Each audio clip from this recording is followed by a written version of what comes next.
हाँ जी, नमस्कार। Good evening.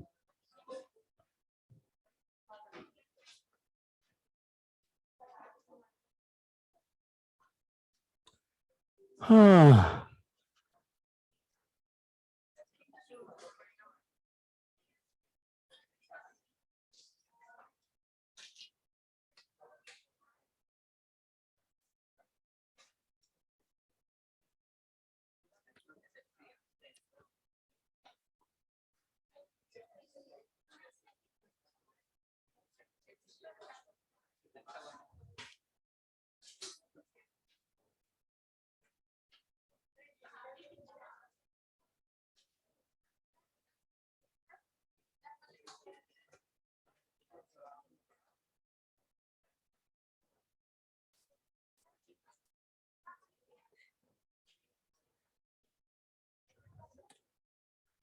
हाँ जी, स्पीड थोड़ा बढ़ेगी भाई। ये कर लिया था क्या? हाँ, ये तो कर लिया था, इलेक्ट्रॉन चला के भी कर लिया था। ये करो, ट्राई करो, ट्राई करो भाई।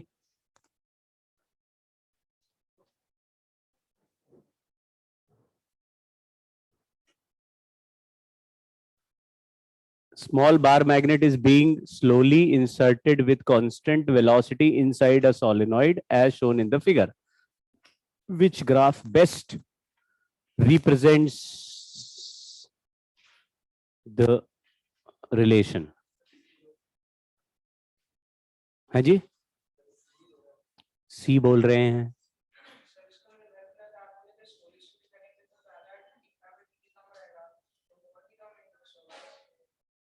तो स्लोली कहाँ लिखा है? अच्छा अच्छा, इसलिए अच्छा कंफ्यूज हो गए हैं। मतलब इन चार में से जो बेस्ट पॉसिबल है, समझ रहे? कम ज्यादा से केवल ग्राफ की हाइट कम या ज्यादा हो जाएगी, है ना? तो लेकिन ग्राफ की हाइट के ऊपर तो सवाल पूछा नहीं कि ज्यादा हाइट वाला है कि कम हाइट वाला। हाँ चलो बोलो आगे।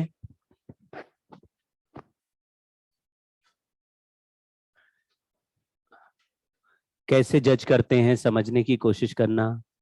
मैग्नेट के किसी एक एंड को नॉर्थ पोल और दूसरे एंड को साउथ पोल मान सकते हैं क्या?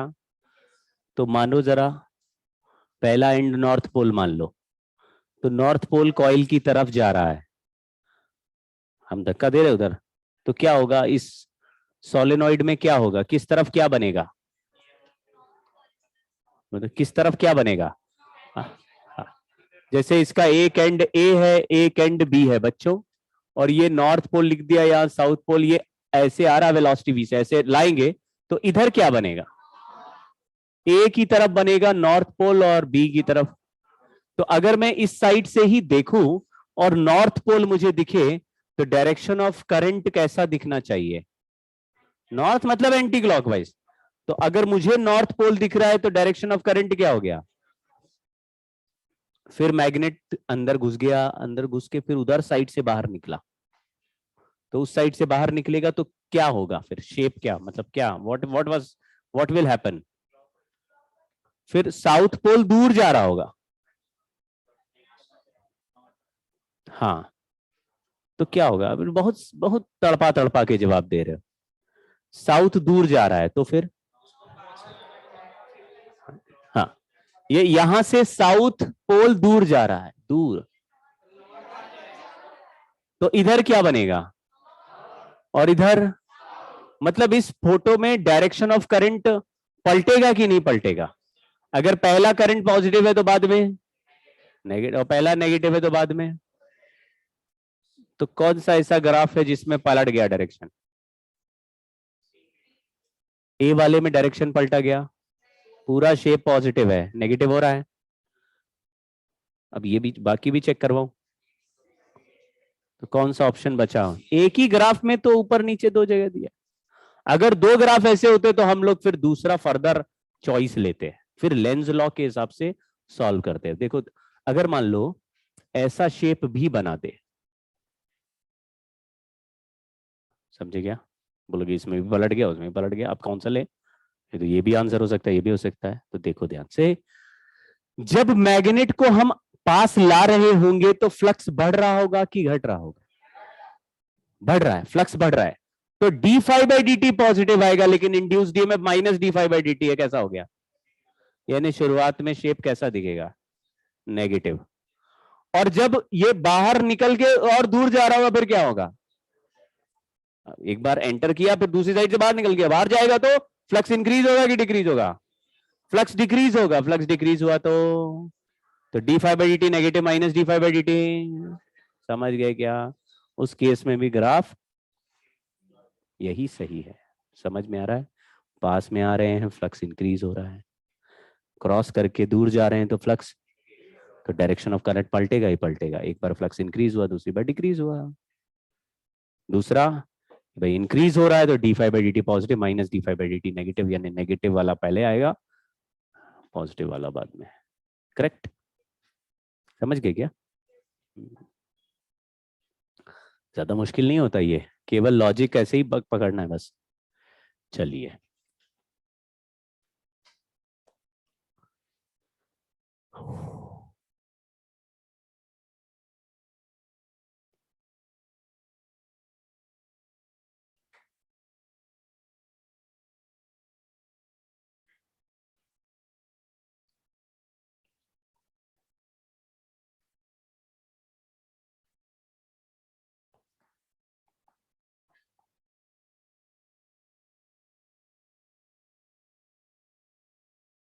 ऑप्शन डी बोल रहे हैं,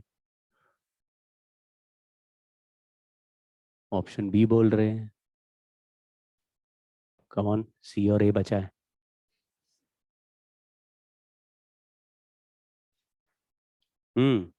ऑनलाइन वाले बच्चों बोलो आंसर।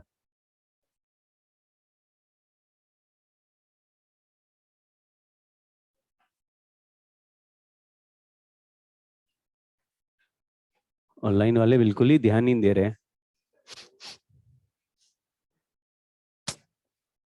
बिल्कुल ही इग्नोर ट्रीटमेंट हो गया एकदम। अनन्या सिंह, पीयूष कुमार, पीयूष कुमार हो? पीयूष कुमार नहीं है, ऐसा कैसे हो सकता है? हाँ, डी बोल दिया। फ्लक्स स्विच क्लोज करेंगे तो बढ़ेगा कम होगा? बढ़ेगा ही। बढ़ाने के लिए मतलब बढ़ गया तो उसको डिक्रीज कैसे करोगे? दूसरा तरीका, अगर फ्लक्स बढ़ रहा है तो कॉइल के बीच में अट्रैक्शन आना चाहिए, रिपल्शन। फ्लक्स तो ऑलरेडी बढ़ रहा है, अट्रैक्शन से पास आएगा तो और बढ़ जाएगा भाई। फ्लक्स इंक्रीज हो रहा है तो दो कॉइल्स आपस में पास आना चाहेंगे कि दूर जाना चाहेंगे? इंक्रीज का एक ही तरीका है, डिक्रीज कराने के लिए दूर जाओ भाई। रिपल्शन हमेशा, रिपल्शन के लिए डायरेक्शन ऑफ करंट सेम होगा कि अपोजिट? दो दो ऑप्शन है, या तो सेम या अपोजिट। एक ही सांस में दोनों बोलते हो तुम लोग, सेम अपोजिट, अपोजिट सेम। कैसे पता चलेगा? नहीं, हाँ तो उसका उल्टा बोलने ना। चार्ज में भी कंफ्यूजन है तो बहुत खतरा है फिर तो। सर चार्ज का भी कुछ खास आइडिया नहीं लग रहा कि पॉजिटिव से पॉजिटिव क्या होता था, रिपेल होता था, अट्रैक्ट क्या पता नहीं चल रहा, तो मामला गड़बड़। बताओ,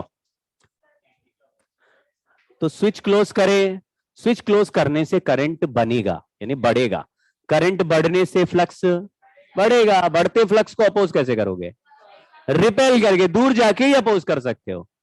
तो दूर गए तो उल्टा करंट होना चाहिए, यानी कि अपोजिट करंट में ही रिपल्शन आता है। तो ये क्लॉकवाइज बोल रहा है तो ये एक ही तरफ से देख रहे हैं ना, आंखें इधर से देख रही, तो एक में क्लॉकवाइज है तो दूसरे में अपोजिट करंट बनाने के लिए एंटी क्लॉकवाइज। नहीं, नहीं है, ठीक। और फिर हमने स्विच ओपन कर दिया तो फ्लक्स का डिक्रीज होएगा, डिक्रीज होगा तो अट्रैक्ट होना चाहेंगे। समझे क्या? तो हमारा आंसर पहले एंटी क्लॉकवाइज फिर क्लॉकवाइज। हाँ, पहले अपोजिट फिर सेम। हाँ,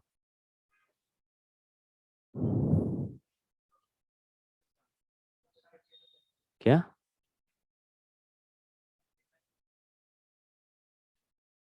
आपस में ही बात कर रहे हैं, हमसे तो कोई बात। ऑनलाइन वाले भी मुझसे बात नहीं कर रहे, कोई ये लोग भी मुझसे कोई बात नहीं करता। कुछ नहीं है क्या। I am fine, thank you. देखो स्टार्ट। देखो इसमें ये मान के चल रहे, जैसे इसमें पहला पार्ट में लिखा है। अच्छा पहले क्वेश्चन पढ़ लो। The current carrying infinitely long wire is kept along diameter of the circular loop, circular wire loop both without touching it, the correct statement बताना।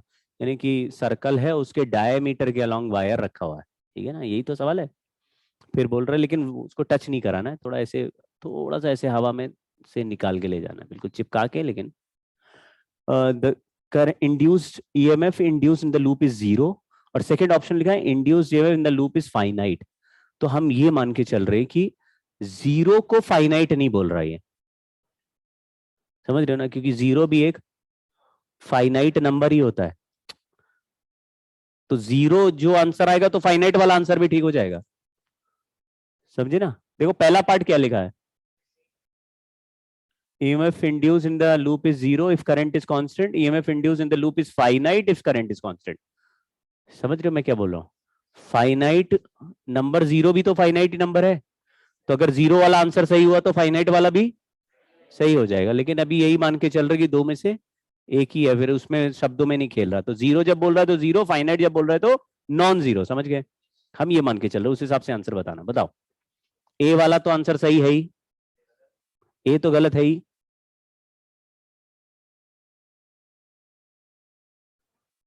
गलत है, सही है, क्यों। तो फिर तो ए के बारे में क्या ख्याल है।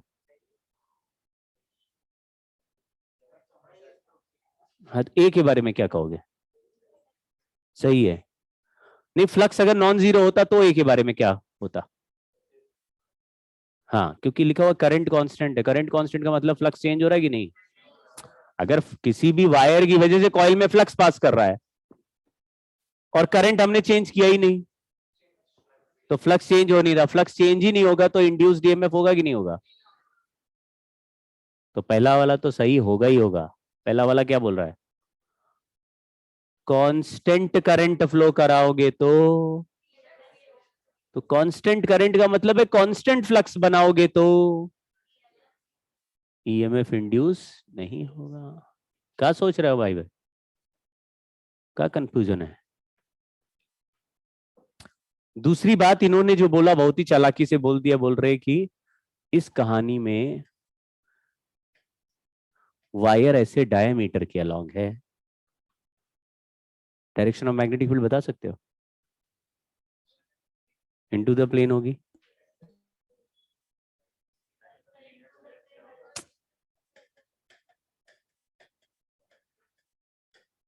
ये डायमीटर में है, राइट साइड लेफ्ट साइड बराबर है कि नहीं। तो बराबर है तो किस साइड में ज्यादा फ्लक्स होगा। तो टोटल फ्लक्स क्या हो जाएगा मेरे भाई। अगर टोटल फ्लक्स जीरो हो जाए तो इंड्यूस्ड ईएमएफ क्या हो जाएगा। अभी करंट बदल दे तो टोटल फ्लक्स क्या होगा।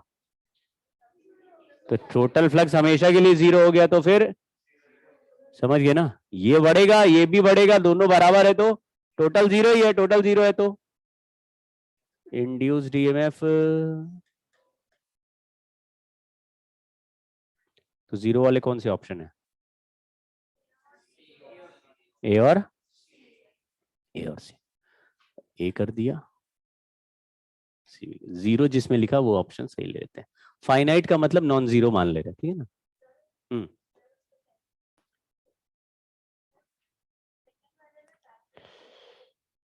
हाँ,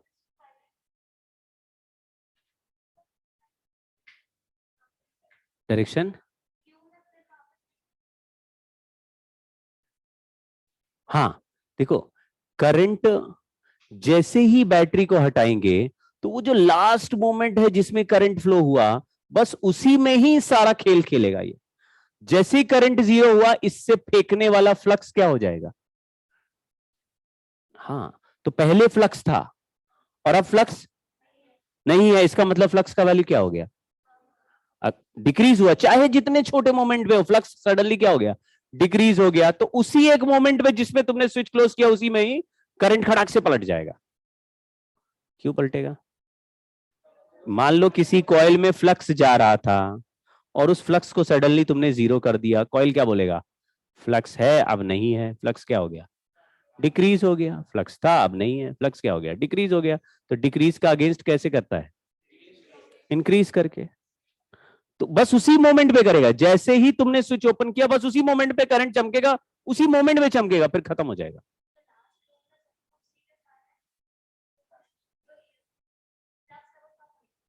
हाँ, देखो ये करंट फ्लो कर रहा है ऐसे क्लॉकवाइज।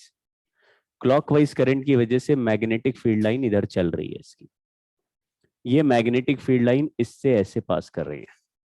अब मैग्नेटिक फील्ड लाइन मैंने सडनली गायब कर दी, तो ये इनटू द प्लेन वाली मैग्नेटिक फील्ड लाइन सडनली गायब हो गई। तो ये अपने करंट से कैसा फील्ड लाइन बनाना चाहेगा? इसी इसी डायरेक्शन में तो क्लॉकवाइज करंट बनाएगा ना। जिस डायरेक्शन में फील्ड लाइन थी, उस डायरेक्शन की फील्ड लाइन तुमने हटा दी, तो वो क्या कहेगा? कहेगा हटा रहे हो तो हम बनाएंगे। यही तो। उतने ही टाइम बस। तो तुमने कटक खटाया तो तुमने 1 माइक्रो सेकंड लगा हमें कनेक्शन ब्रेक करने में, वही 1 माइक्रो सेकंड तक चमकेगा, फिर गायब। क्योंकि फिर परमानेंटली जीरो हो गया, तो परमानेंटली जीरो हो गया। ऐसे। तो फिर देखोगे बस उसी मोमेंट पे डिफ्लेक्शन ऐसे होगा और खत्म हो जाएगा। ठीक है ना, ऐसे ही होता है। उसी मोमेंट पे ऐसे झटकेदार फोर्स जनरेट होगा, मतलब उस समय अट्रैक्शन आएगा इनके बीच में। तो जैसे लास्ट मोमेंट पे करोगे, एक झटके से अट्रैक्शन बनेगा, बस खत्म हो जाएगी कहानी।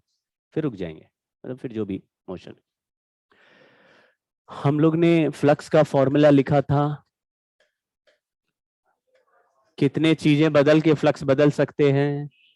पहला केस क्या कर रहे हैं? यही, इसी के सबसे ज्यादा एग्जाम्पल्स हैं। यानी एरिया चेंज करने वाले केसेस ही ज्यादा मिलेंगे। अगर आप कोई भी बुक या मॉड्यूल करेंगे, ये एग्जाम्पल ज्यादा है। ठीक है। इसमें एरिया अगर चेंज हो रहा है, तो एरिया नॉर्मली कैसा फंक्शन होगा? टाइम के साथ बदलता हुआ फंक्शन होगा। या तो वो फंक्शन हम कैलकुलेट कर लेंगे, फिर उसको डिफरेंशिएट कर देंगे, तो हमको क्या चीज पता चल जाएगी? डीए बाई डी टी आ जाएगा। अब वो डीए बाई डी टी को बी से मल्टीप्लाई कर देंगे, तो बी कॉस थीटा इंटू ए है। डिफरेंशिएट कर दिया इंड्यूस्ड ईएमएफ निकालने के लिए। मैं मान लो अभी केवल वैल्यू निकाल रहा हूं, तो आंसर क्या लिख देंगे? तो इस कहानी में वो वाले एग्जाम्पल करेंगे जिसमें बी और थीटा चेंज, क्या चेंज होगा? एरिया चेंज होगा। थोड़ी देर में आपको अपने मन से रियलाइज करना होगा कि एरिया चेंज करने के लिए हम क्या क्या कर सकते हैं। तो वो एग्जाम्पल्स थोड़े पकड़ने पड़ेंगे। तो अभी मैं क्या लल्लू छाप सवाल नहीं कराता हूं कोई भी। जैसे ऐसे सवाल करा सकते, एरिया का फंक्शन है 2t² + 4t, तो तुम क्या करोगे? इसको डिफरेंशिएट करके वहां रख दोगे, आंसर आ जाएगा। ठीक है ना। तो ऐसे सवाल नहीं कर, एक अच्छा सवाल करते हैं, पढ़ो। ये सवाल बहुत डिफिकल्ट है, वो इसलिए क्योंकि 5 6 कितने लाइन का है? केवल एक रीजन ही है इसके डिफिकल्ट होने का। 6 लाइन का सवाल। 2 लाइन से बड़ा सवाल होता है तो उसको डिफिकल्ट माना जाता है। ये नेशनल पॉलिसी है हमारी। चलिए, ये रीजन 1 है, इसमें मैग्नेटिक फील्ड 0 है। ये रीजन 2 है, यहाँ मैग्नेटिक फील्ड B है। ये एक सेमी सर्कुलर लूप है ACD, तो यहाँ A लिख दिया है, C यहाँ लिख दिया और D यहाँ लिख दिया। ठीक है। ACD ये रास्ता हो गया।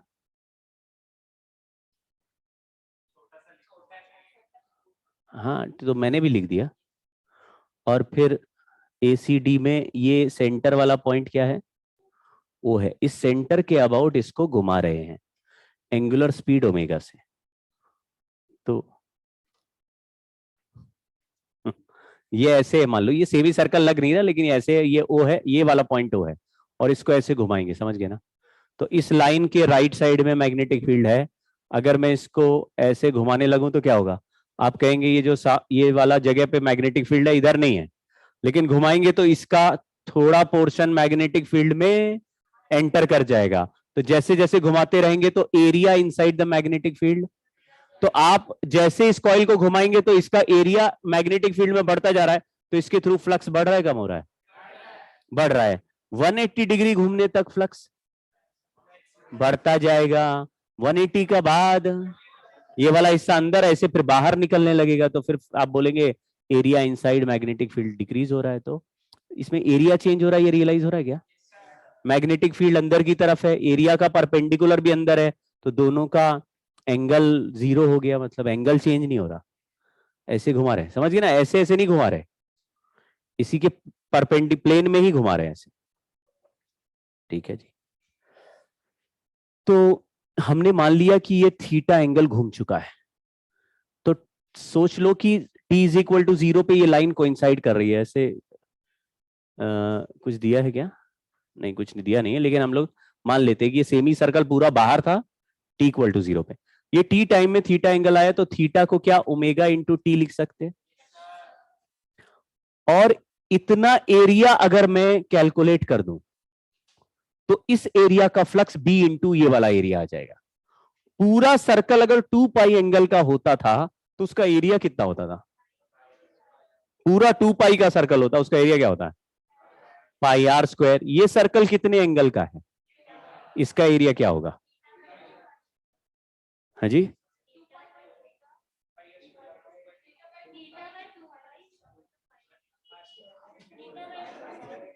नहीं नहीं, मैं फिर से पूछता हूं, मैंने लग रहा ढंग से पूछा नहीं।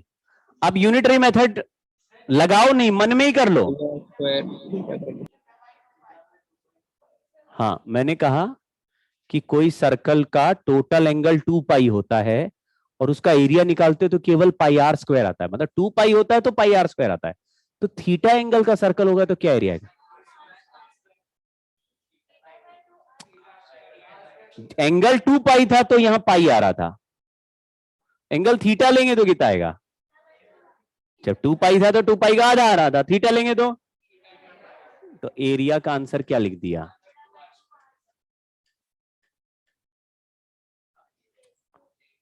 ऐसे ही जुगाड़ लगा दिए ना। यूनिटरी मेथड से भी कर सकते हैं, लेकिन बड़ा कठिन होता है यूनिटरी मेथड। ठीक है, अब थीटा की जगह क्या लिख सकते हैं? यहां लिख दिया omega t into r square by 2। क्या एरिया टाइम का फंक्शन आ गया? जैसे जैसे सर्कल घूमता जाएगा वैसे वैसे एरिया का वैल्यू लीनियरली बढ़ता जा रहा है, तो क्या D A by D T का वैल्यू भी निकाल पाएंगे? कितना? टी का डेरिवेटिव 1 हो गया। अब बताओ इंड्यूस्ड ईएमएफ का आंसर और D five by D T का आंसर कॉस थीटा, तो कॉस 0 1 हो गया, तो यहाँ पे ये लिख देते तो आ गया। ये एकदम कांस्टेंट ईएमएफ लग रहा है, ठीक है, लेकिन फ्लक्स इंक्रीज हो रहा है कि डिक्रीज? इंक्रीज हो रहा है। तो अगर हम लेंज लॉ लगाएं तो फिर ये इंड्यूस्ड ईएमएफ का आंसर लिख देंगे minus B omega r square by 2। लेकिन ये वाला हमने 0 टू पाई एंगल के लिए लिखा है, क्योंकि 0 टू पाई एंगल में फ्लक्स का वैल्यू बढ़ेगा तो d five by D t positive आएगा, minus d five by D t. और पाई एंगल के बाद क्या होगा? तो टाइम का वैल्यू लिख देते हैं 0 से पाई बाई ओमेगा, और टाइम पाई बाई ओमेगा से 2 पाई बाई ओमेगा के बीच में। 2 पाई बाई ओमेगा मतलब पूरा 360 घूम के बाद। इसमें यहां पे तो इंड्यूस्ड ईएमएफ नेगेटिव चल रहा है और यहां पे, लेकिन वैल्यू यही रहेगा क्योंकि एक ही ओमेगा से घूम रहा है, तो यही आंसर रहेगा। तो आपको सवाल में पहला पार्ट में क्या लिखा? Obtain expression for magnitude of induced. Magnitude मतलब माइनस नहीं लगाना है। क्या आंसर है? B omega r square by 2, पहला आंसर हो गया। दूसरा, show the direction of current when the loop is entry into region 2। तो डायरेक्शन ऑफ करंट इसमें बता सकते हो क्या होगा? एसीडी वाले हिस्से में बताना जरा आपको कि ए से डी की तरफ एसीडी में चलेगा या सी से डी से ए की तरफ चलेगा। इसमें फ्लक्स है किस डायरेक्शन में? अंदर है, और अभी एंटर कर रहा है तो बढ़ रहा है कि कम हो रहा है? अगर बढ़ता फ्लक्स है अंदर की तरफ तो तुम कैसा बनाना चाहोगे? अंदर बढ़ रहा है, अपोज करो, कैसे करोगे? तो आप कहोगे अंदर ही बना देंगे फ्लक्स। बाहर बनाओ, बाहर बनाओ, थंब बाहर रखो। हाँ, तो थंब बाहर रख के हाथ घुमाया तो आपको ये सर्कल वाले हिस्से में किधर जाते दिख रहा है? ए से डी। अब थोड़ा 180 डिग्री घूमने के बाद का फोटो देखो। मान लीजिए ऐसे फोटो है। अब बताइए, ये अभी घूम रहा इधर ही है लेकिन अब बाहर निकल रहा है। आपको समझ में आया फोटो? तो बताओ ए वाला पॉइंट किधर है? ये ए है, यहां पे ओ लिखा है, ये वाला डी है, यहां पे सी लिख दिया। समझे क्या फोटो? तो बताओ अभी डायरेक्शन ऑफ इंड्यूस करंट क्या होगा? इस जगह पर मैग्नेटिक फील्ड है, अभी एरिया डिक्रीज हो रहा है कि इंक्रीज हो रहा है? तो फ्लक्स डिक्रीज हो रहा है। तो फ्लक्स डिक्रीज को इंक्रीज कैसे करोगे? तो थंब अंदर रख के हाथ घुमाओगे तो सर्कल वाले पार्ट में डीसी करंट चलेगा। तो पहला वाले पार्ट के लिख देते हैं, जैसे पार्ट बी जो आंसर है, करंट ए टू सी और फिर टू डी। समझ गए क्या? ऐसे चल रहा था ए सी डी वाले रास्ते में, और जब T greater than pi by omega हो जाएगा तब तो करंट डी सी ए चलेगा।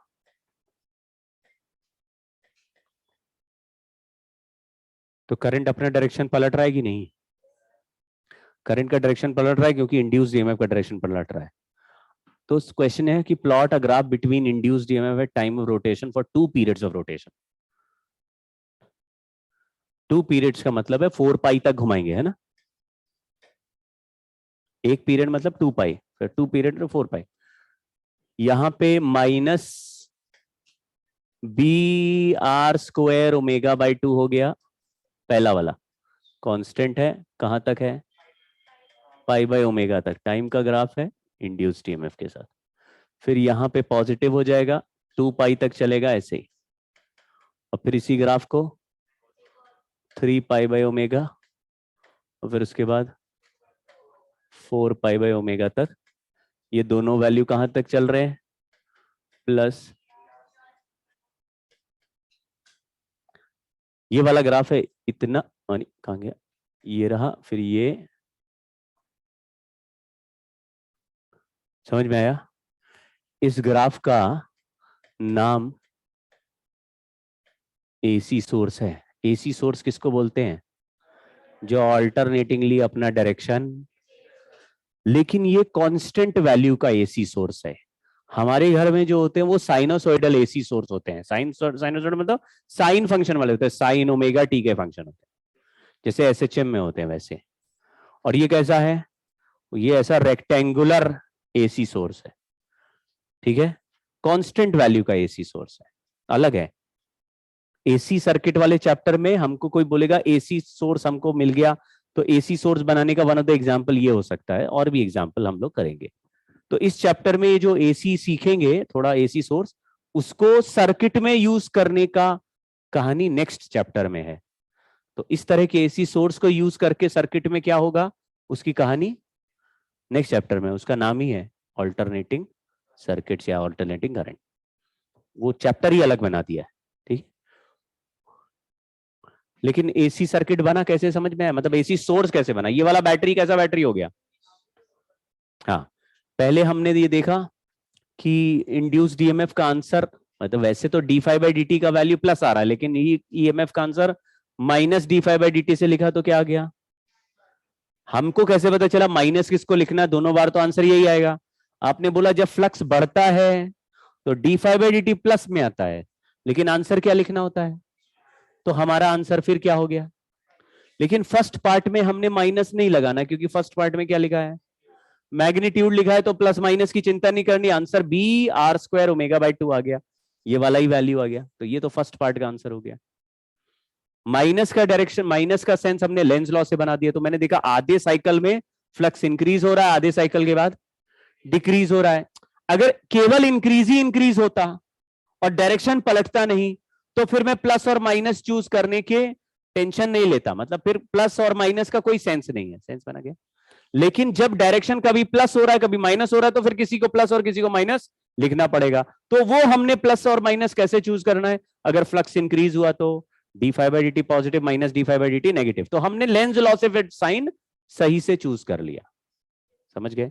अगर हमेशा फ्लक्स बढ़ ही रहा है तो इंड्यूस्ड ईएमएफ हमेशा के लिए नेगेटिव आ गया लेंस लॉ से, लेकिन फिर हमेशा के लिए नेगेटिव लिखने का कोई फायदा नहीं है, फिर केवल मैग्नीट्यूड, क्योंकि कभी डायरेक्शन चेंज ही नहीं हुआ तो ग्राफ पलटा ही नहीं, तो या तो केवल ऊपर बनाओगे या केवल नीचे बनाओगे, क्या फायदा है, तो नीचे वाले को ऊपर ही बना दो, समझे।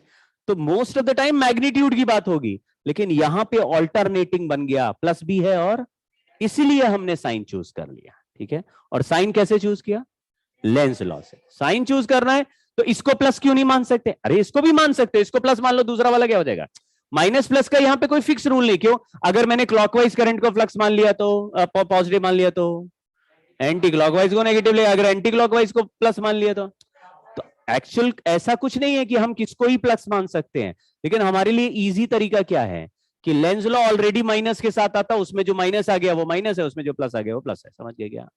ऐसे मोस्ट ऑफ द टाइम जो सवाल में भी अगर 4 ऑप्शन में फोटो दिए होंगे तो वो लोग भी किस हिसाब से मेजर करके लिख रहे होंगे, लेंस लॉ से, अगर कंफ्यूजन होता है तो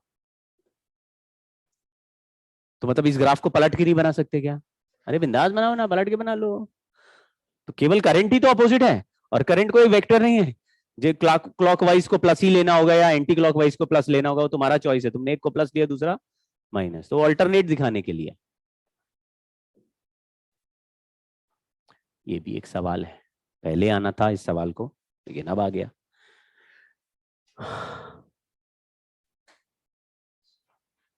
करो भाई जल्दी।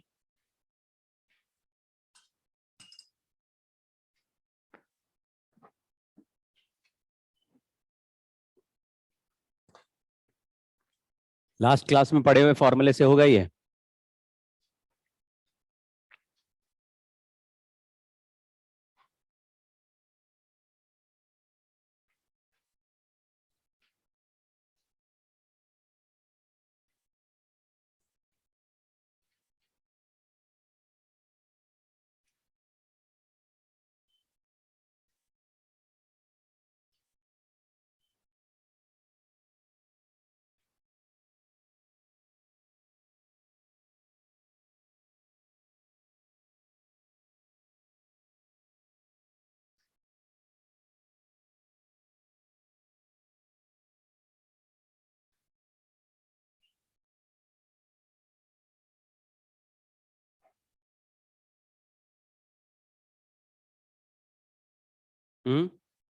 ऑप्शन नहीं मिल रहा, सवाल क्या पूछा है दिख रहा है, नहीं दिख रहा, सवाल ही नहीं दिख रहा, वाह वाह। चेंज इन फ्लक्स पूछा है, कोई ऐसा फॉर्मूला था जिसमें चेंज इन फ्लक्स आ रहा था, कौन सा, क्या क्या, अरे D five by D T नहीं चाहिए, डेल्टा फाइव किसमें आ रहा था, Q equal to delta five by R है, इसमें रेजिस्टेंस दिया है क्या, डेल्टा फाइव निकालना, क्या वैल्यू होना चाहिए, Q का वैल्यू पता चलेगा तो डेल्टा फाइव आएगा कि नहीं आएगा, लेकिन इसमें Q का वैल्यू तो दिया नहीं, अब क्या करें, हाँ क्या बोल रहे, बहुत अच्छा बच्चा बोला कोई, एरिया ऑफ करंट वाला ग्राफ इज चार्ज, क्योंकि करंट होता है D Q by D T, सुने हो, तो डी क्यू का वैल्यू क्या होगा, इंटीग्रेशन लगाएंगे तो Q equal to I D T, ये जब इंटीग्रेशन किसी भी चीज में लगा रहता है तो वो क्या बन जाता है, एरिया, नहीं याद है, इंटीग्रेशन मतलब एरिया, ला ला ला, ऐसे करते हैं, मतलब 80 ग्राफ का एरिया ले लो, चेंज इन वेलोसिटी आ जाएगा, ये सब बचपन में पढ़ा है। तो ये हो गया area of I T graph, समझ रहे हो, ऐसा प्यारा ग्राफ दिया रहता अपने आप मन में इच्छा जग जाती है क्या, एरिया निकल सकता, कोई टेढ़ा मेढ़ा ग्राफ भी दे सकते थे, ऐसा ग्राफ दिया तो दो चीजें ही निकलती हैं, तो स्लोप या फिर एरिया, इंटीग्रेशन आ गया तो एरिया कैलकुलेट करेंगे, अगर ये चार्ज का फंक्शन होता और करंट पूछा जाता तो तो करंट इज डिफरेंशिएशन डेरिवेटिव या स्लोप, तो स्लोप से निकाल देते करंट। समझ गए? क्या आंसर आया? बिल्कुल सही। Charge into resistance, area into resistance, area का value 10 into 0.5/2 into resistance. Calculate कर लो भाई। ठीक है, एक एग्जाम्पल कर रहे हैं। ये वाला जो फोटो है ना, यही ये फोटो जो है इस पूरे चैप्टर में 50 बार आपको दिखेगा। मतलब आप अपने बुकलेट सॉल्व करोगे तो हो सकता है हर दूसरा तीसरा सवाल यही फोटो वाला दिखे। तो बड़ा अजीब सा लगता है कि यही फोटो बार बार चला रहे हैं, लेकिन इसी फोटो में बहुत सारे सवाल बन सकते हैं। देखो ध्यान से क्या हो रहा है। यहां पर मैग्नेटिक फील्ड बी है, हमने यहां पर भी बना दिया है।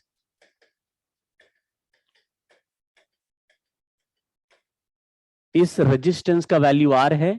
ये दो जो वायर है ये ऐसे रेल हैं, कनेक्टर रॉड जैसे, समझ गए ना, ये ऐसे पैरेलल, और इस पैरेलल रेल्स में ऐसे रॉड रखा हुआ है। समझ गए क्या? अब इस रॉड को हम रेल के ऊपर खिसकाते हुए आगे चलाएंगे। मैग्नेटिक फील्ड इस प्लेन के परपेंडिकुलर अंदर की तरफ है, दिखा? दो रॉड ऐसे, उसके ऊपर तीसरा रॉड रखा है और पीछे वाले एंड को रेजिस्टेंस से कनेक्ट कर दिया। तो ऐसे ये यू शेप का रेल हो गया, उसके बीच में एक रॉड है। इन दोनों रेल्स के बीच का जो गैप है वो एल है, और इस रॉड को वेलोसिटी वी दे दिया है। लेकिन आप देखो तो इसमें आपको एक लूप बनते हुए दिख रहा होगा। दिख रहा है क्या? ये लूप बनते हुए दिख रहा है। अगर इस रॉड को खिसका देंगे तो लूप के एरिया में चेंज आएगा कि नहीं आएगा? इसका मतलब ये हमारा केस नंबर 1 हो गया। क्या केस है? कि अगर किसी लूप का एरिया बदल दे तो फ्लक्स चेंज हो जाता है। एक सवाल और याद आ गया, अभी इसके बात करेंगे। फ्लक्स चेंज करने के लिए हम लोग कई चेंजेस ला सकते हैं। मैग्नेटिक फील्ड बदल सकते हैं, थीटा बदल सकते हैं। यहां पे क्या बदल रहे हैं? तो केस नंबर 1 एरिया चेंज करने वाला। आपको इमेजिन हो रहा है ना कि अगर इस रॉड को खिसकाया तो रेक्टेंगल बड़ा होता जा रहा है, यानी एरिया बढ़ता जा रहा है। इधर का कुछ नहीं हो रहा, क्यों? क्योंकि इधर क्लोज लूप है ही नहीं। समझ गए क्या? तो क्लोज नहीं है तो फिर इसमें कोई भी फ्लक्स हम लोग कैलकुलेट नहीं करेंगे, केवल इतनी जगह पर ही कैलकुलेट करें। इधर से बंद नहीं है, केवल यही है। ठीक है? और रॉड का एक्स्ट्रा लेंथ में जो एक्स्ट्रा पार्ट है वो वैसे भी काम नहीं करेगा, क्योंकि इस लूप के अंदर कौन सा वाला लेंथ ही रहेगा? जो इन दोनों रेल्स के बीच वाला पार्ट है। समझे क्या? तो रॉड मान लो 1 मीटर का है, लेकिन ये रेल्स के बीच में 80 सेंटीमीटर का गैप है, तो एक्स्ट्रा 20 सेंटीमीटर आपको नहीं लेना, वो एक्स्ट्रा है, उसको हटाओ। ठीक है? अब रॉड को वी वेलोसिटी से चला दिया। आराम आराम से समझना। मान लीजिए, जैसे कई चीजें कर सकते हैं। मान लो ये रॉड का डिस्टेंस यहां से एक्स हो जाए, एक्स, तो क्या एरिया का वैल्यू एल इंटू एक्स हो जाएगा? तो D A by D T का value L into D X by D T हो जाएगा। But D X by D T को ही वेलोसिटी कहेंगे। समझ गए क्या? ठीक है? दूसरा तरीका, अगर इस रॉड को थोड़ा सा आगे खिसका दे टाइम dt में, dt टाइम बीत जाए और v वेलोसिटी से चल रहा है, तो ये कितना लेंथ आगे चला जाएगा? v dt में ये कितना एक्स्ट्रा एरिया इसमें आ जाएगा जो चेंज हो गया? l इंटू, नहीं समझे लग रहा है, v वेलोसिटी से रॉड चल रहा है और dt टाइम तक खिसकने दिया, तो कितना आगे चला गया? Velocity into dt, velocity into time dt। तो VDT आगे चला गया, तो जितना एरिया पहले था उसमें थोड़ा सा चेंज हो गया। पहले कितना एरिया था उसकी चिंता मत करो, चेंज ही तो निकालना है। तो DA का वैल्यू क्या आ गया? तो DA बाई dt का वैल्यू क्या आ गया? वही लिखा है यहाँ पे, DA बाई dt LV। कैसे भी कैलकुलेट कर लीजिए, छोटा स्मॉल चेंज के लिए कर लो। तो DA बाई dt LV आ गया। फिर हमारा फ्लक्स का फॉर्मूला या डी फाई बाई dt का फॉर्मूला लिखेंगे तो वो इंड्यूस्ड ईएमएफ हो जाएगा। आंसर है B इंटू, ऐसा कब लिखते हैं? जब एरिया चेंज होता है। यहाँ पे एंगल थीटा कॉस थीटा 1 है, तो आंसर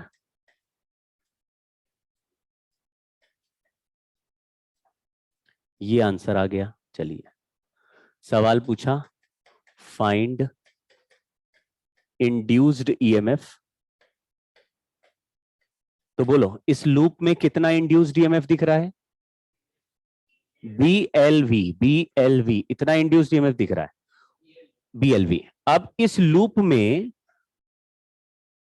4 वायर्स हैं, एक ये वायर है, फिर ये रेजिस्टेंस है, ये वायर है और ये रॉड है। तो इस लूप में ऐसे करंट चलेगा, मतलब किसी भी डायरेक्शन में चलेगा, लेकिन करंट के लिए रेजिस्टेंस का वैल्यू R है। ये वाले मान लो वायर में कोई रेजिस्टेंस नहीं है, यहां भी कोई रेजिस्टेंस नहीं है, रॉड में भी कोई रेजिस्टेंस नहीं है, तो टोटल रेजिस्टेंस R लिखते हैं।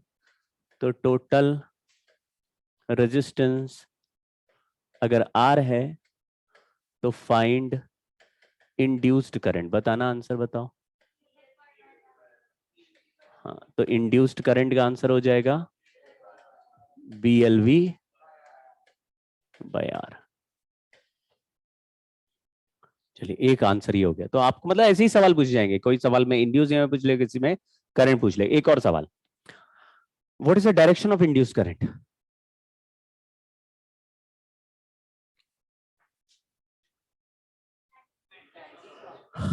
रॉड में करंट का डायरेक्शन क्या होगा? हाँ, रॉड में या तो ऊपर बोलोगे या नीचे बोलोगे, क्लॉकवाइज नहीं होता रॉड में। हाँ, तो एंटी क्लॉकवाइज करंट चल रहा है, ऐसे घूमते हुए जा रहा है, तो रॉड में करंट ऊपर की तरफ है, ठीक है। अब आपने पिछले चैप्टर में एक कॉन्सेप्ट पढ़ा था कि अगर एक करंट कैरिंग वायर को किसी एक्सटर्नल मैग्नेटिक फील्ड में रख दे और उसमें आई करंट फ्लो करा दे, तो उसमें फोर्स लगता था IL इफेक्टिव क्रॉस बी, याद आया क्या? IL इफेक्टिव क्रॉस बी या ILB साइन थीटा। यहां पे लेंथ और मैग्नेटिक फील्ड 90 डिग्री पर है, तो साइन 90 हो जाएगा। क्वेश्चन पूछा, find force due to magnetic field on the rod. ये सवाल अगर पहले पूछा होता पिछले चैप्टर में तो आप चकरा जाते। क्यों चकरा जाते? क्योंकि आप ऐसे नॉर्मली देखते कि ये सब ऐसे और रॉड चला दिया, तो आप कहते इसमें बैटरी तो लगी नहीं है, करंट तो है ही नहीं, करंट तो दिया ही नहीं आपने, तो ILB वाला फॉर्मूला तो लगेगा ही नहीं। समझ गए क्या? तो आंसर ज्यादातर लोगों का पिछले चैप्टर तक क्या आता है इसी सवाल का। लेकिन अब ये रॉड चल रहा है और चलते ही इस कॉइल का एरिया और बढ़ते एरिया में फ्लक्स बढ़ गया, और फ्लक्स बढ़ते ही इंड्यूस्ड ईएमएफ हो गया, उससे अपने आप करंट बन गया। तो हमने बिना बैटरी के ही क्या कर दिया है, करंट जनरेट कर दिया। अब ये रॉड करंट करेंगे और इसके लिए बैटरी भी नहीं लगानी पड़ी। समझ गए क्या? तो बिना बैटरी के हमने करंट बना लिया, लेकिन करंट वाली रॉड में फोर्स लगेगा ILB वाला। डायरेक्शन बता सकते हो? What is the direction of magnetic force on this coil?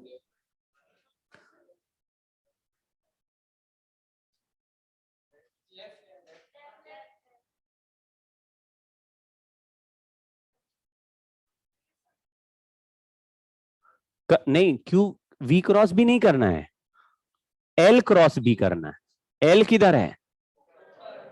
करंटवा किधर है? ऊपर है। और मैग्नेटिक फील्ड किधर है?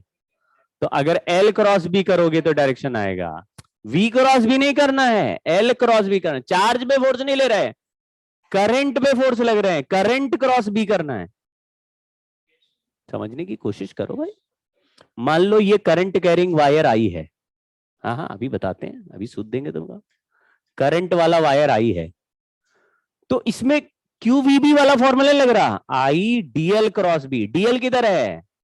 ऊपर है, और मैग्नेटिक फील्ड मैंने ऐसे अंदर बना दिया, तो DL ऊपर है और B अंदर है। फोर्स का डायरेक्शन बोलो, DL क्रॉस B। V से कंफ्यूज नहीं होना, वेलोसिटी से कंफ्यूज नहीं होना, किससे होना है? V क्रॉस B नहीं करना, L क्रॉस B। लेंथ किधर है रॉड का? लेंथ तो नीचे भी ले सकते हो, नहीं, करंट ऊपर जाओ, ऊपर ही लेना पड़ेगा लेंथ। एक तरीका, नंबर एक। दूसरा तरीका, left hand rule. Left hand rule में ये थंब क्या होता है, और ये फिंगर पहली वाला, और ये तो FBI में आई दिख रहा है। इसमें रॉड पे फोर्स चाहिए, रॉड में करंट का डायरेक्शन किधर है? What is the direction of current in the rod? ऊपर है, तो करंट वाले फिंगर को ऊपर कर दो। मैग्नेटिक फील्ड अंदर है, मैग्नेटिक फील्ड वाले फिंगर को अंदर रख दो। तो थंब किधर गया? लेफ्ट दिख रहा है, बनाओ। अरे दोनों लोग, सब लोग करो, लेफ्ट हैंड करो, कर रहे हो, करो भाई पीछे। हाँ। आया, आया भाई, करो।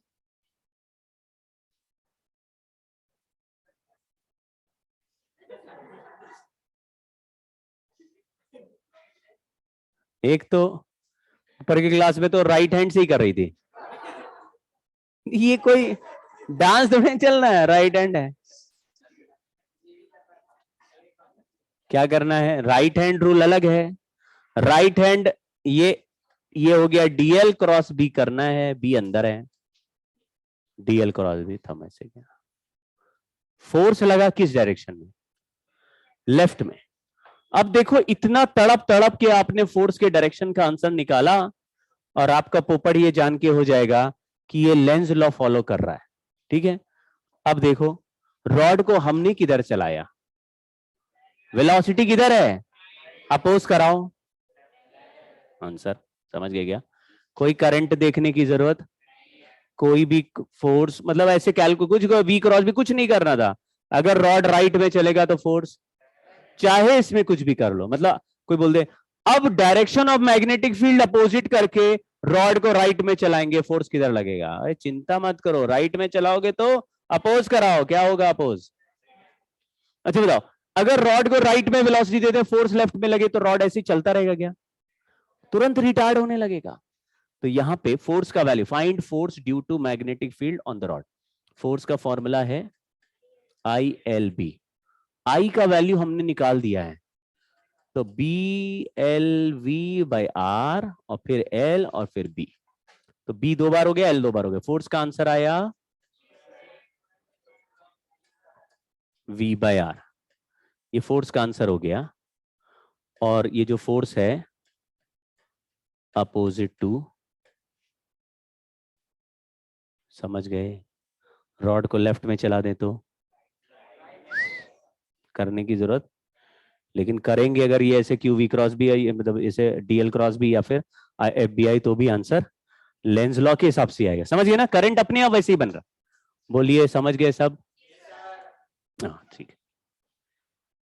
और कुछ है इसमें, हाँ ये वही फोटो है, लेकिन इसमें एनिमेशन भी था इसलिए मैंने हटाया नहीं।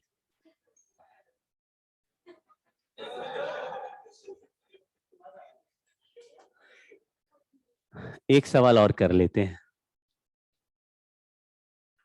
इसमें कुछ हेडिंग आएगा, मतलब ये जो हमने केस किया इसमें और भी क्वेश्चंस बनाए जा सकते हैं, जैसे इस रॉड को कांस्टेंट वेलोसिटी से चलाए रखने के लिए मुझे कितना फोर्स लगाना पड़ेगा, तो आपने बोला जो मैग्नेटिक फोर्स लग रहा है अगर उतना ही तुम लगाओगे तो कांस्टेंट वेलोसिटी चलेगा, तो रॉड को कांस्टेंट वेलोसिटी चलाने के लिए मुझे कितनी पावर लगानी पड़ेगी, पावर देनी पड़ेगी, तो फोर्स इनटू वेलोसिटी कर सकते हैं। अब उसकी उस मुद्दे को भी समझना, शायद उसमें से भी एक पॉइंट बनेगा जो मे बी दिमाग में आ जाए। तो वेलोसिटी वी के लिए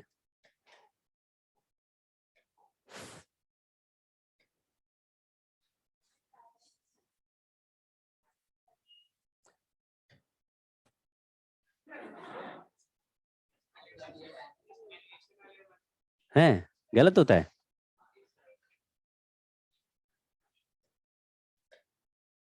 magnetic force on the rod moving with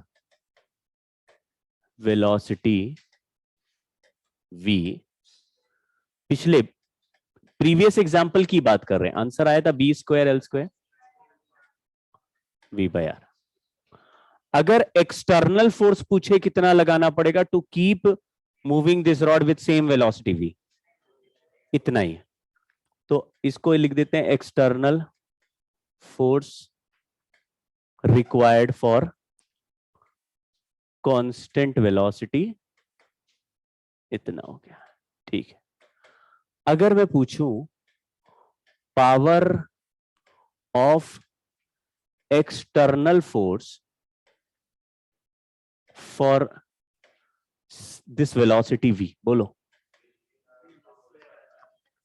इसी वेलोसिटी v से चलाए रखने के लिए कितना पावर लगेगा? तो होता है फोर्स डॉट वेलोसिटी। फोर्स भी हम आगे लगा रहे हैं, चल भी आगे रहा है, तो फोर्स और वेलोसिटी के बीच में एंगल भी 0 हो गया, डॉट प्रोडक्ट 1 ऐसे हो जाएगा। तो फोर्स के लिए क्या लिखा?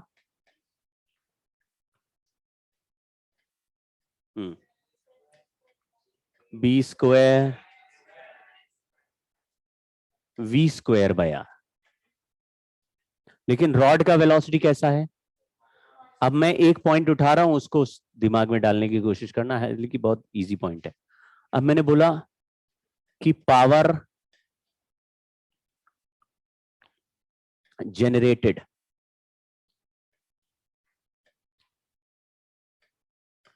in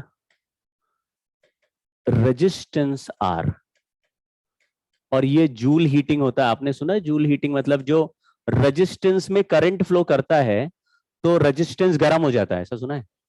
तो रेजिस्टेंस में हीट बनता होगा, उसकी पावर का फॉर्मूला क्या होता है? टी नहीं, पावर पूछा है। आई वी, जैसे वी स्क्वायर बाय आर होता है वैसे आई स्क्वायर इंटू आर होता है, यही होता है, टी नहीं होता। अगर मैं हीट पूछूंगा तो ये मतलब जूल हीटिंग वाला पावर है, समझ गए ना? तो पावर का आंसर हो जाएगा, पावर इन रेजिस्टेंस आर हो जाएगा आई स्क्वायर इंटू, अब आई का फॉर्म वैल्यू हमने कितना निकाला था? BLV बाय आर का होल स्क्वायर इंटू आर। जरा सॉल्व करो।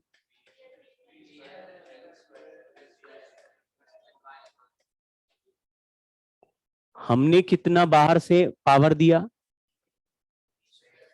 और बल्ब कितना चमका?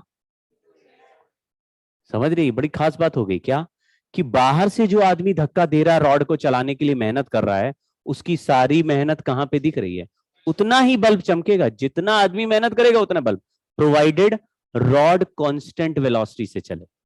मान लीजिए हमने ज्यादा फोर्स लगा दिया तो रॉड का वेलोसिटी बढ़ने लगेगा, बढ़ने से रॉड की काइनेटिक एनर्जी भी, यानी मेरी करी हुई मेहनत से थोड़ी एनर्जी काइनेटिक एनर्जी में और थोड़ी बल्ब में जाएगी, तब बराबर। बट हमने अभी क्या इंश्योर किया है?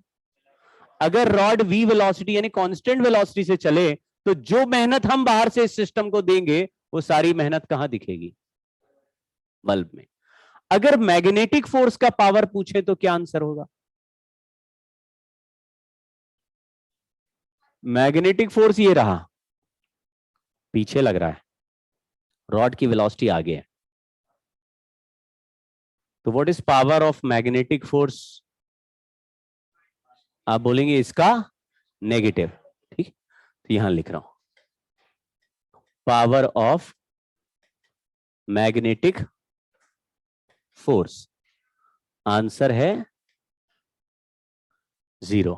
ये मैंने एक बार पहले भी बताया था कि मैग्नेटिक फोर्स चलते चार्ज पे कभी भी वर्क नहीं करता। एक्चुअली चार्ज रॉड में चल रहे हैं अंदर ऐसे और फोर्स लग रहा है ऐसा, तो दोनों के बीच में एंगल, चार्ज रॉड में चलता है रॉड के अलोंग, रॉड के अलोंग, और फोर्स लगता है पीछे, तो एंगल हो जाता है। तो आपको ध्यान रखना है मैग्नेटिक फोर्स कभी भी एनर्जी देगा या लेगा नहीं सिस्टम में। तो हमने रॉड को खींचने के लिए मेहनत की और वो मेहनत मैग्नेटिक फोर्स ने उठा के कहां भेज दी? बल्ब में भेज दी। उसने खुद कोई मेहनत, वो यहां की मेहनत उड़ा के बल्ब में भेज दी, तो बल्ब चमक रहा है किसकी मेहनत से? हमारी मेहनत को क्या मैग्नेटिक फील्ड खा जाएगा? नहीं खा जाएगा। वो ही क्या कर रहा है, बस वो यहां से वहां रख दे रहा है जिससे कि बल्ब को, समझ गए? तो मैग्नेटिक इफेक्ट से करंट फ्लो हुआ और बल्ब चमकने लगा, लेकिन वो बल्ब की जो चमक है वो कहां से आ रही है? इसलिए एक्सटर्नल वर्क से ही यहां पे इलेक्ट्रिकल एनर्जी जनरेट होगी, ठीक है? तो कोई भी पावर प्लांट बनाएंगे तो उसमें कोई कॉइल को घुमाएंगे या चलाएंगे जिससे कि फ्लक्स बदले, लेकिन उसको घुमाने या चलाने के लिए क्या करना पड़ेगा? मुझे एनर्जी खर्च करनी पड़ेगी। हम एनर्जी खर्च करेंगे, उससे कॉइल चलेगा, उससे फ्लक्स बदलेगा, उससे करंट बनेगा, वो करंट को अपने घर में यूज करेंगे, लेकिन हम उसको घुमाने के लिए बाहर से मेहनत करेंगे। इसलिए हाइड्रो पावर प्लांट क्या होते हैं? ऊपर से पानी गिराते हैं तो घूमता है, क्यों भाई, coal based thermal power plant क्या करते हैं, पानी गर्म करते हैं, स्टीम बन जाता है, उसको टक्कर मारते हैं, तो जो हम एनर्जी खर्च करेंगे उसके करस्पॉन्डिंग बिजली बनेगी। समझ गए क्या? ऊपर से 100% एफिशिएंट कोई प्रोसेस होता नहीं, यानी ज्यादा एनर्जी खर्च करेंगे उससे और जनरेट होगी हीट और बहुत सारा और भी फिर थोड़ा, है ना।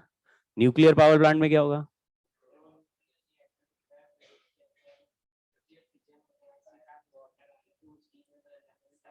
सेम, मतलब कि क्या हो जाता है? हाँ,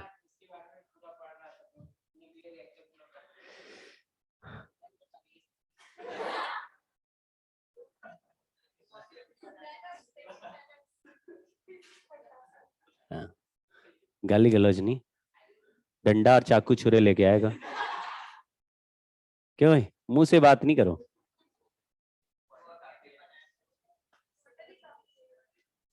पढ़ो।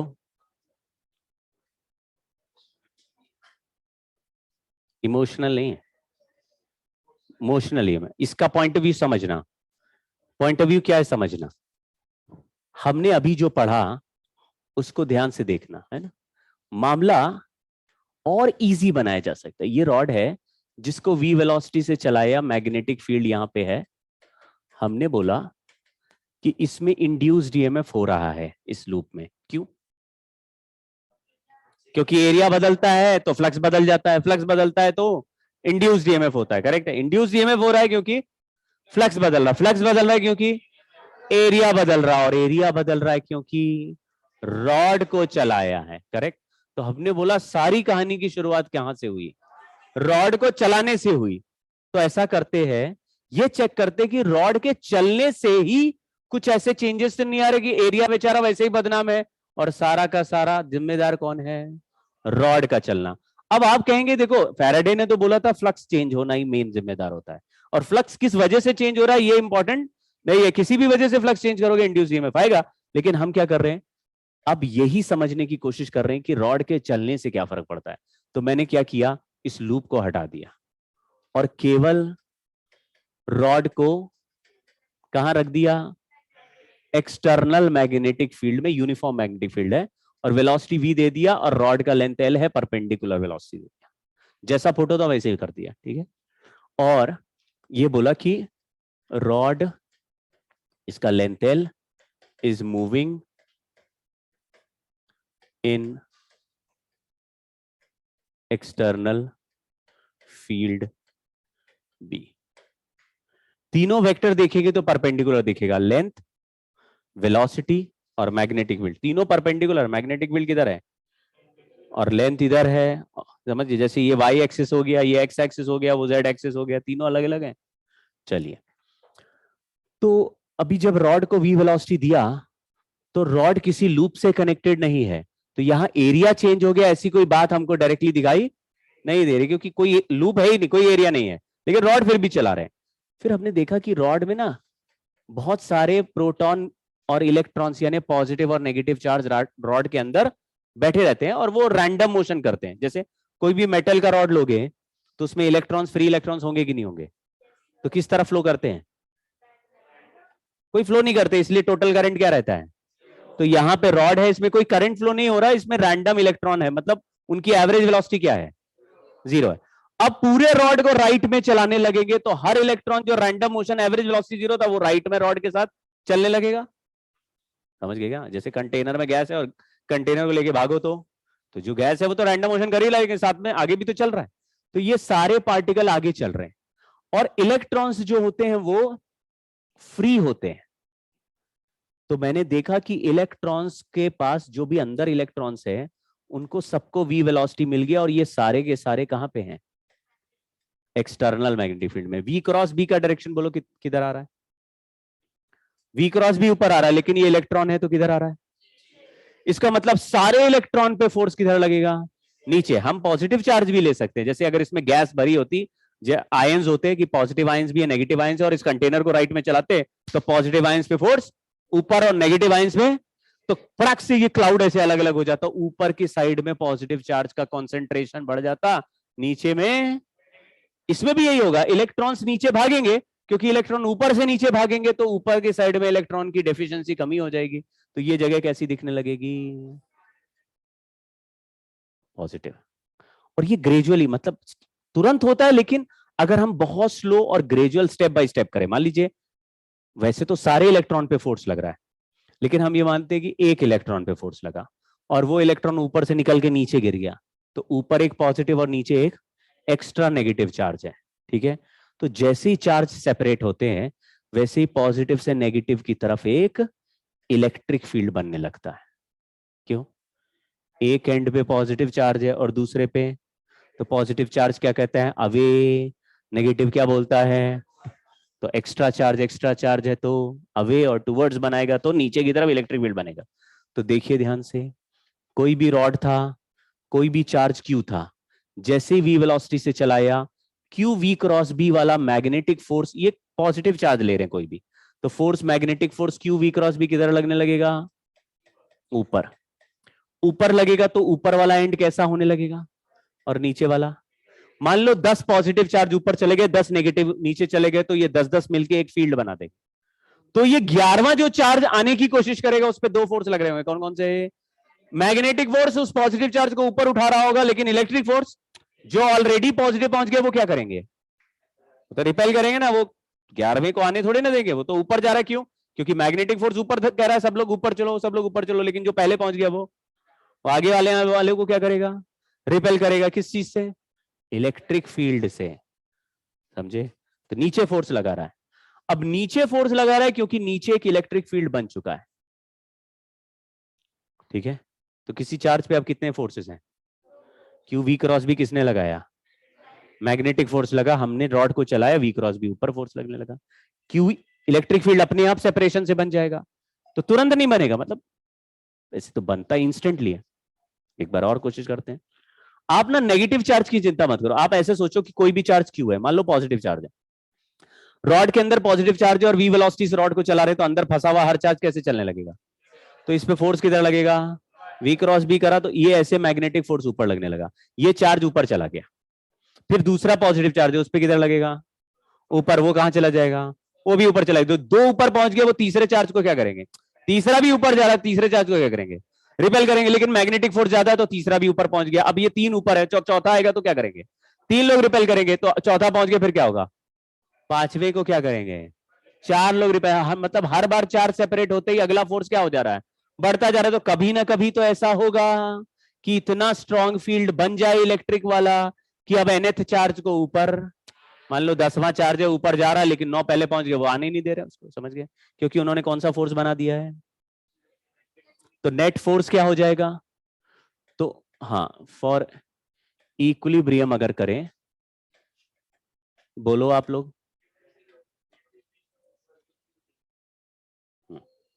अब हम लोग ना लॉरेंज फोर्स जैसा ही लिखेंगे, है ना। तो किसी भी चार्ज पे एक फोर्स लग रहा है क्यू वी क्रॉस बी ऊपर, ऊपर और नीचे की बात नहीं है, और दूसरा फोर्स लग रहा है क्यू ई नीचे, लेकिन नेट फोर्स 0 है। तो नेट फोर्स 0, इसका मतलब Q E plus Q V cross B का वेक्टर सम 0 कर देते हैं, तो ई का वैल्यू क्या आ जाएगा, माइनस वी क्रॉस। ये हमने ऑलरेडी पहले से ही पता भी लगा रखा है। वी क्रॉस बी किधर था, वी इधर है, बी अंदर है, वी क्रॉस बी ऊपर था, इलेक्ट्रिक फील्ड किधर बन रहा है, तो माइनस क्या बोल रहा है, वो हमको ऑलरेडी भी पता है कि वी क्रॉस बी में प्लस चार्ज जाएगा, दूसरे एंड पे नेगेटिव, पॉजिटिव से नेगेटिव फील्ड बन जाएगा, समझ गए क्या भाई। तो वी क्रॉस बी मतलब नीचे की तरफ, वी क्रॉस बी ऊपर है तो ये नीचे, ठीक है, तो माइनस ये बता रहा। फिर मैंने अगर रॉड को देखा, अब मैं आपसे पूछता हूं, एक रॉड में एक एंड पॉजिटिव है, एक नेगेटिव है, इलेक्ट्रिक फील्ड ऊपर से नीचे चल रहा है, तो कौन सा एंड हायर पोटेंशियल पे लगेगा आपको, क्योंकि उधर पॉजिटिव चार्ज इकट्ठा है, पॉजिटिव मतलब पॉजिटिव एंड हो गया, तो 2 टर्मिनल हो गए, ये एक बैटरी हो गया, उसका ये पॉजिटिव टर्मिनल और ये, और चार्ज सेपरेटेड है। अगर मैं बाहर से इस पॉजिटिव टर्मिनल को रेजिस्टेंस के थ्रू नेगेटिव टर्मिनल से कनेक्ट कर दूं तो क्या होगा, कहां से कहां, बाहर पॉजिटिव से नेगेटिव और अंदर, बैटरी कभी देखी थी आपने, एक बैटरी का पॉजिटिव नेगेटिव टर्मिनल है और ऐसे हम बाहर से कनेक्ट कर दे तो करंट किधर फ्लो करता है, हायर से लोअर बाहर और अंदर नेगेटिव से पॉजिटिव। समझ गए क्या? तो ये पूरा रॉड किसकी तरह बिहेव करने लग रहा है। अब इसका बैटरी है तो यहां से यहां तक का पोटेंशियल डिफरेंस निकालते हैं। मुझे पता है ये एंड हायर पोटेंशियल है, ये लोअर पोटेंशियल, इनका पोटेंशियल डिफरेंस डेल्टा वी लिख दिया। क्या आपने potential difference across the rod चाहिए तो आपने कभी ऐसा फॉर्मूला सुना है? डीएल मतलब लेंथ ऑफ द रॉड हो जाएगा। चलिए इसमें लिख दिया minus V cross B dot DL. ठीक, वी क्या है? वेलोसिटी। वेलोसिटी पूरे रॉड की सेम है या अलग अलग है? तो वी सेम है। और बी क्या है? मैग्नेटिक फील्ड भी पूरे में सेम है तो वी क्रॉस भी सेम हो गया, कांस्टेंट वैल्यू हो गया, बाहर निकाल देंगे। माइनस से माइनस कट गया तो आंसर आ गया वी क्रॉस बी बाहर, डीएल डीएल मिलाएंगे तो एल, तो आंसर क्या आ गया? ये आ गया हमारा वेक्टर। ठीक है, अब ये इंड्यूस्ड ईएमएफ इसको बोल रहे हैं डेल्टा वी। पोटेंशियल डिफरेंस आया V cross B dot L, ये पोटेंशियल डिफरेंस लिखा है, V velocity B magnetic field. ये अब ऐसे भी देख लो, अगर वी क्रॉस बी ऊपर है और हम भी नीचे से ऊपर जा रहे हैं तो एल भी ऊपर है और वी क्रॉस बी भी ऊपर, तो दोनों के बीच में एंगल क्या हो गया? जीरो। मतलब डॉट प्रोडक्ट क्या हो जाएगा? कॉस थीटा 1 हो जाएगा। तो अगर v और b के बीच में 90 डिग्री है तो वी बी साइन 90, और v क्रॉस बी और l के बीच में जीरो एंगल है तो v cross B dot L करेंगे तो V B L cos zero. Answer क्या आ गया? दिखा क्या? v क्रॉस बी का वैल्यू v इंटू बी है और v इंटू बी में l का डॉट प्रोडक्ट किया तो v into B into L है। क्या आंसर आया? बीएलवी को तो लेकिन हम लोग इंड्यूस्ड ईएमएफ बोलते थे, वो इसलिए क्योंकि एक एंड क्या हो चुका है, दूसरा एंड क्या हो चुका है, पोटेंशियल डिफरेंस क्रिएट हो चुका है, लेकिन सर्किट जब तक नहीं लगा है करंट फ्लो हो रहा है। तो इसका मतलब ये किसकी तरह बात कर रहा है? बैटरी की तरह है। बैटरी याद है आपको? बैटरी में अगर करंट फ्लो नहीं करे तो पोटेंशियल डिफरेंस को क्या बोलते हैं? इसलिए जिस समय करंट फ्लो नहीं हो रहा उस समय का पोटेंशियल डिफरेंस निकाला, उसको क्या बोल दिया? ईएमएफ। अगर इस रॉड के पास कोई रेजिस्टेंस नहीं है तो ये आइडियल बैटरी की तरह काम करेगा, और अगर इस रॉड के पास रेजिस्टेंस है तो ये बैटरी का इंटरनल रेजिस्टेंस हो जाएगा। ठीक है, तो मोशनल ईएमएफ किसको बोल रहे हैं? हम लोग ने बोला कि ये जो हम लूप बोल रहे थे जिसमें एरिया बदल रहा है, उसमें असली गुनेगार कौन है? रॉड है। रॉड के चलने से क्या हो रहा है? रॉड के चलने से क्या हो रहा है? उसी में सब खेल है। एरिया बेरिया चेंज नहीं भी करो तो भी रॉड ही क्या बन जा रहा है? इंड्यूस्ड ईएमएफ वाला एक बैटरी। तो हम लोग बोला कि rod moving in magnetic field acts as battery. समझ गए ना? समझ गए क्या क्या बोलना है? चलता हुआ रॉड, रॉड नहीं बैटरी है। तो रॉड किसी भी सवाल में चलेगा तो पूरा लूप देखने की जरूरत नहीं, पूरा एरिया निकालने की जरूरत नहीं, उसको डिफरेंशिएट करने की जरूरत नहीं, कुछ भी कैलकुलेट करने की जरूरत नहीं। क्या बोलो? ये रॉड है, ये बैटरी है, और इस बैटरी का वोल्टेज कितना है, ईएमएफ कितना है? BLV। देख लेना, परपेंडिकुलर होना चाहिए थी। ठीक है, अगर परपेंडिकुलर नहीं है तो परपेंडिकुलर कंपोनेंट ले लो। समझ गए क्या? अगर बोला लेंथ ऐसे वेलोसिटी ऐसे दे दी, आप क्या करें? अबे तो वेलोसिटी का परपेंडिकुलर कंपोनेंट लेके आंसर लिखो, BLV sin थीटा। समझ गए क्या?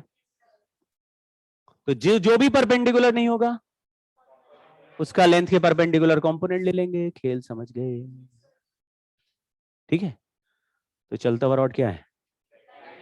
बैटरी है। तो अब अगर पिछले किसी सवाल को इस पॉइंट ऑफ व्यू से देखो कि अगर ये रॉड v वेलोसिटी चल रहा है तो ये रॉड क्या है, और v क्रॉस भी कर रहे हैं तो थंब किस तरफ पॉइंट कर रहा है, यानी ऊपर वाला एंड क्या हो गया और नीचे वाला एंड रॉड का। तो आपको ऐसा लगेगा ये रॉड नहीं, और यहां पे और इसका, तो ये सर्किट तो बहुत इजीली सॉल्व हो जाएगा। समझे क्या? अब इतना समझने के बाद बहुत कॉम्प्लेक्स क्वेश्चन भी कोई पूछे तो लोग तुरंत सॉल्व कर देते हैं। देखना जरा सवाल। किसी ने बोला एक ऐसे है, यहां पे एक रेजिस्टेंस है, यहां पे एक रेजिस्टेंस है, यहां ऐसे बनाया, एक रॉड को इधर चलाया, एक रॉड को इधर चलाया। समझ गए क्या? तुम बोलोगे ये सर्किट में करके आए हैं सब सवाल, एक बैटरी इधर एक बैटरी इधर, बीच में 2-3 रेजिस्टेंस है, ये सब नोडल वोडल से कर सकते हैं, बट रॉड नहीं। और अगर ये ऐसे है, ये ऐसे है, तो इसका तो वी क्रॉस भी ऊपर चला गया इसका। मैग्नेटिक फील्ड देखो ना, वेलोसिटी देखो, वी क्रॉस भी करो किधर आया, तो नीचे पॉजिटिव ऊपर नेगेटिव। समझ गए क्या? वी क्रॉस बी से थंब जिस तरह पॉइंट करेगा वो एंड। अच्छा, अब इस रॉड का अगर रेजिस्टेंस दिया रहेगा तो बैटरी के साइड में एक internal resistance of the rod बना के कर दोगे। ऐसा कभी पूछते नहीं, क्योंकि वो लोग जानते हैं कि लोग इसी में ही हिले जा रहे हैं, तो बैटरी का भी इंटरनल रेजिस्टेंस दे दें तो और ही दम निकल जाएगा। लेकिन अगर रेजिस्टेंस ऑफ रॉड दे ही दिया तो वो बैटरी का इंटरनल रेजिस्टेंस। ठीक है। अब अगर मान लो रॉड का इस केस में रेजिस्टेंस स्मॉल आर है इस रॉड का, और ये कैपिटल आर है, और ये रॉड बीएलवी का बन गया है, करंट बता सकते हो?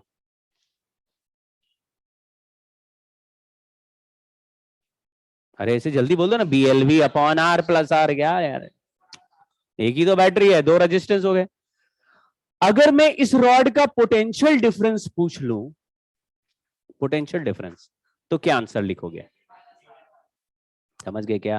ऐसे बोला अरे तो बीएलवी निकाला, तो बीएलवी नहीं निकाला, बीएलवी उसका ईएमएफ है, वो तब है जब करंट फ्लो नहीं करे। अगर करंट फ्लो कर गया तो बैटरी में करंट फ्लो करता है तो क्या लिखते हैं फिर? ई आंसर नहीं लिखते, क्या लिखते हैं? कुछ याद आया क्या? चलता हुआ रॉड क्या है? वोल्टेज नहीं है, बैटरी है, तो उसको पूरा बैटरी की तरह बिहेव करवाएंगे। करेक्ट। और डिस्चार्जिंग बैटरी दिखेगा, ये डिस्चार्जिंग बैटरी मतलब ये इधर से पॉजिटिव से नेगेटिव करंट फ्लो करा रहा है, डिस्चार्जिंग बैटरी। ठीक है ना? ठीक है, तो इस सिचुएशन को नेक्स्ट टाइम करेंगे, अब और नहीं करेंगे ना, टू मच हो जाएगा।